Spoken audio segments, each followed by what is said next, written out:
अखिलाण्डकोटि ब्रह्माण्ड नायकस्य श्री सच्चिदानन्द स्वरूपस्य सूर्यवंशपावनस्य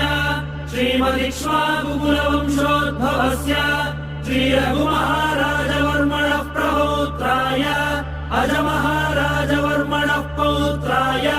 दशरथमहाराजवर्मणः पुत्राय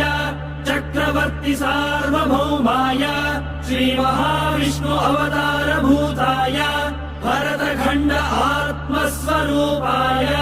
श्री पट्टाभिरामचन्द्र स्वामिने श्रीरामचन्द्रं सीता लक्ष्मण भरत शत्रुघ्न सहित सदा